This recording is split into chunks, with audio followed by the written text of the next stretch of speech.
Taking pictures and selling them is not only a great way to make money, but it's also very fun to do. In this video series, I'm going to be talking about stock photography online.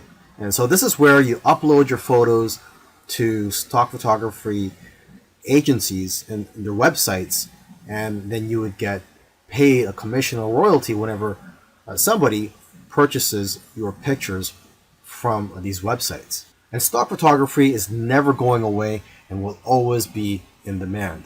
Although I must warn you, it is harder to make money selling photos nowadays than it is before, say a few years ago, because of the competition. However, there are people who are making six figures per year with stock photography. And this video series was created to help you rise above your competition. Lastly, I just want to say that stock photography is a great learning experience, and you're going to become a much greater photographer because of it. It's also satisfying when you see companies using your work and knowing that your work has value. And like I said earlier, it's fun. Now here are some quick photo tips for you. Only high quality photos are going to be accepted into stock photo sites. So if you want to have high quality photos, you need a high quality gear. So I highly recommend that you use a DSLR camera, and a plain 50mm lens is just fine. Now you're going to want to try to take pictures that are difficult for regular people to take with their smartphones. And if you are going to be using DSLR cameras, try modifying your shutter speed and try to play around with it. For example, you could try taking long exposure photos. Long exposure photos tend to sell more. When you're taking these pictures, make sure that there's a concept behind the photo. You have to try to capture photos with intention, and also try to make your photos socially relevant. Another important key is to make sure that your picture elicits some type of emotion or has some type of purpose, such as showing that it's the fall season.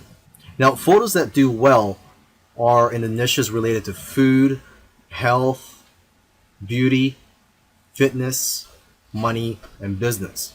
You also have to remember to leave some room for copy and text for the users to put on the photo. And you should know that photos are not going to be accepted if there are brands, names, or license plates in the background. And if you have models in your photos, they will have to sign a release form. Now that you've taken some pictures, where do you sell those pictures online? Well, the easiest way to find these sites is just to type in stock photos on Google, and you'll find plenty of stock photography websites where you can upload your photos. Now, let me just give you some of the top sites out there. Okay, there is Pond5, which pays 50% of the sale. Alami, which pays 40% royalty per photo, and there is one photographer that I know of who makes $100,000 per year from just this one website. Okay, and there is IEM, which pays 50%. A lot of photographers are having success with this site. And there is Getty, which pays 20 to 30%, but they do sell photos for a much higher price, between $300 to $500. Okay, and 123RF, this stock photo site, the way they work is that the more photos you upload, the higher the royalty percentage that they'll pay you. And there's iStock, which pays 15 to 45% depending on the photo, but they'll pay you a higher rate if your photos are exclusive to their site. And there's a Dreamstime, which has a very thorough approval process, but if you do get approved, they'll pay you 25 to 50% royalty and up to 60% if your photos are exclusive with their site. Plus, they'll even pay you an extra 20 cents per photo. And then one of the biggest stock photography websites out there is Shutterstock. They'll give you the most exposure because of their reach, huge customer base, and ability to advertise your photos. And there's Adobe, which will give you almost as much sales but higher sales amounts. And Adobe stock is integrated into the Adobe software. There's iStock Getty Images, which can also get you a lot of sales. Now, what I usually do advise to photographers is to stay away from some of the larger stock agencies, such as Shutterstock iStock, etc. because they're publicly held companies, and they're more interested in making their shareholders happy and not the individual contributors. They just don't have the incentive to help contributors grow and make more money. However, if you are a beginner, you may want to try out these larger stock agencies just to test out the waters and to gain experience at first. And then you could try out the smaller agencies such as Dreamstime, Stockfresh, etc. The advantage of working with these smaller agencies is that there's less competition for you as a contributor. But then again, everybody is different, so you have to figure out what works for you. And interestingly, I know of somebody who makes more money uploading to free stock photo sites like Pixabay than other stock photo sites because people have the option to donate to you when they download your photos for free.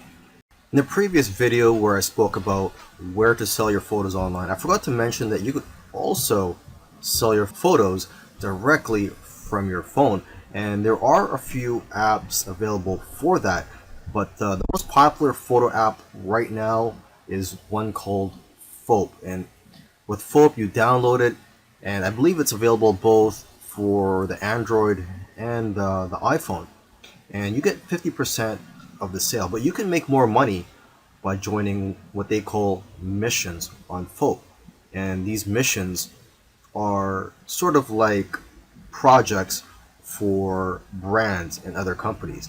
And each mission, if you are to win these missions, they pay a prize for the winning people, and it usually starts at around $50, and usually it can be a lot higher. Okay, now if you want to have success with this app, you want to analyze the photos which have already been sold. So take a look at the sold tab in the explore section of the app.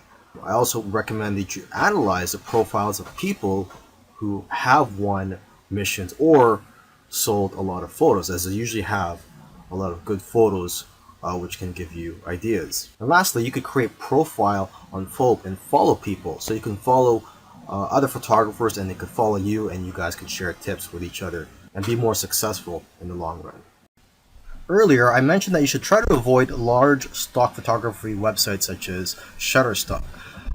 However, if you're new and you want to gain some experience, or for whatever reason, if you feel that large stock photography websites are for you, here are some keys to success. Obviously, these big sites have thousands of photos, and photos that have less saturation will sell the best. For example, pictures of cats, unless there's something unique about the picture, won't do as well as pictures of animals in the wild. Another example is pictures of iconic buildings such as the White House. These types of pictures won't do as well because there's already a lot of pictures of the White House out there. Now, however, if there's something unique such as an event or a protest happening around there, and you capture that on photo, then that picture will do a lot better. It's also important to use the right keywords. For example, if you're posting photos of flowers, you'll be more successful if you know the exact scientific name and the species of those flowers, and also the English name, where they're from, and other details. And from what I've seen, the best-selling images are the ones with themes such as Christmas, Halloween, Easter, etc. And new images usually sell better than old images, simply because old images tend to get buried in the search results.